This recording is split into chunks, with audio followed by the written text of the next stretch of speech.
ആത്മമിത്രം ആത്മമിത്രം യേശുയൻ परमेश्वर के बड़े नाम की महिमा हो। फिर से आने वाला प्रभु यीशु मसीह की मधुर और श्रेष्ठ नाम से सबको जय मसीह की। परमेश्वर ने एक और सुबह का टाइम परमेश्वर ने हमको दिया है कि प्रभात मनन में आकर थोड़ा सा प्रभु परमेश्वर के वचन से मनन करने के लिए पिछले दिनों में हम निर्गमन की किताब 20 अध्याय से कुछ बातें मनन करके आ रहा है। उसका 6वां आज्ञा हत्या ना करना, उसी में से हम पिछले दिनों में 7 बातों को सीखा है। आज हम 8वीं बात को और देखेंगे। 8वीं बात यही है कि sacrificing children for the promise of a better life is not sanctioned under the gods law. हम हमारा बच्चों लोगों को सैक्रिफाइस करके बलि चढ़ाते हुए हमारा अच्छा जीवन के लिए ये सोचकर हम वो करता है, परंतु वो हम देख सकता है कि परमेश्वर के वचन के वो विरुद्ध में है। परमेश्वर कभी भी नहीं चाहता है परमेश्वर बच्चों को मार डालने का, बच्चों को बलि चढ़ाना का। ये परमेश्वर के वचन में हम देख सकता है कि वो पाप है। वचन 139 उसका 13वें पद में हम देख सकता है कि परमेश्वर ने कैसी बच्चों को अपना माँ का पेट में कैसे उत्पन्न करता है, अद्भुत रीति से उत्पन्न करता है। परमेश्वर का एक अद्भुत बात है एक बच्चों का जीवन देना है। इसलिए परमेश्वर कभी नहीं चाहता है कि हम बच्चों को मार डालें। लेविया की किताब 18वें अध्याय उसके 21 के पद में बहुत क्लियरली लिखा है, कभी भी तुम्हारा बच्चे को मोलेक को नहीं देना है। ये परमेश्वर घृणा करता है, परमेश्वर चाहता नहीं है। मैं परमेश्वर को, मैं यहोवा को तुमको ये बात बताता हूँ। और लेवी 20 का 3 और 4 पद में ही यही हम देख सकता है, कभी भी तुम्हारा बच्चों को ऐसी नहीं करना है, क्योंकि परमेश्वर की है हमारा संतान। वो संतान को हम मोलेक को, शैतान को नहीं देना है। कभी ऐसी दिएगा तो हमारा देश खराब हो जाता है। ऐसी होने का ये नहीं है, हम कभी भी ऐसा ना करना है। परमेश्वर का वचन में हम देख सकता है कि आजकल अबॉर्शन बच्चों लोगों को माँ का पेट में ही मार डालता है। नहीं चाहिए उनको, क्योंकि उनको उसी के द्वारा कुछ नुकसान हो जाएगा समझकर वो भ्रूण को हत्या करता है, बच्चों को पेट में ही हत्या करता है। ये परमेश्वर कभी भी हमसे नहीं चाहता है। हम उसी के विरुद्ध में हम खड़ा होना है। हमारा सोसाइटी में ऐसी कुछ हो जाएगा तो हम करेगा तो सैक्रिफाइस कर रहा है, बच्चों को पेट में ही मार डाल रहा है। उसका मतलब यही है कि परमेश्वर का श्राप उसी देश के ऊपर बहुत से आएगा, बहुत से आएगा। ये बात को हम देख सकता है।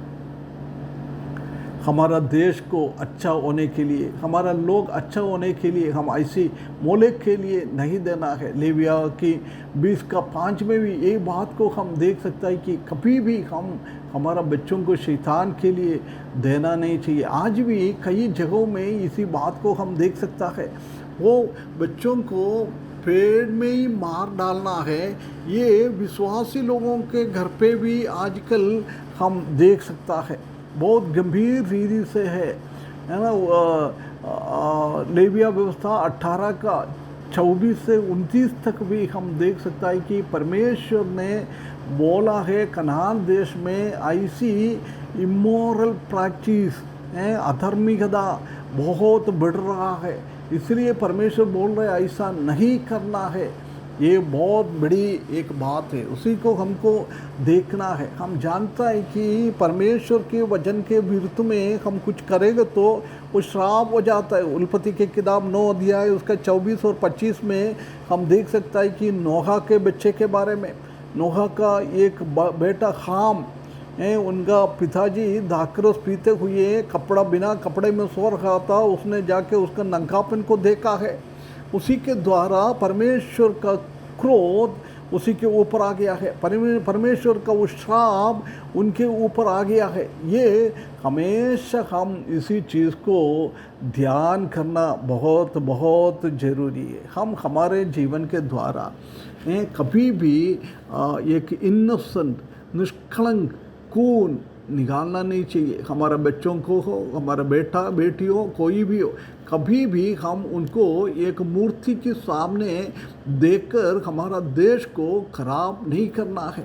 पगला भजन 106 का 38 में ये बात को हम इस्राएली लोगों के बारे में उधर हम देख सकता है। और हम देख सकता है कि परमेश्वर नहीं चाहता है लोगों को नाश करने के लिए।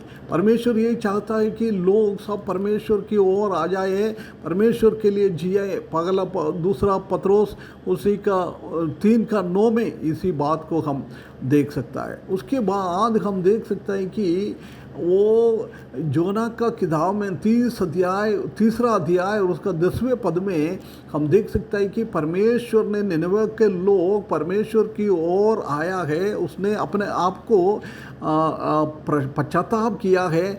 जब परमेश्वर ने उनका पापों को माफ़ कर दिया है, उन लोगों को मारने के लिए तैयार था परमेश्वर, परंतु जब ऐसी बात आया है, बच्चा सब प्रभु में आया है, जब उन लोग ने क्या किया है, उनको नहीं मारा है, उसको बचा लिया है। इसलिए प्रिय भाइयों बहनों, आजकल हमारे जीवन के बीच में भी विश्वासी लोगों के घर पे भी कई लोग आजकल ये बताता है कि संतान नहीं चाहिए। शादी तो हो गया है परंतु बच्चा नहीं चाहिए। कई जगहों में बच्चा हो जाएगा तो अपना माँ का पेट में ही उसको अबॉर्शन करता है, उसी को सत्यानाश करता है।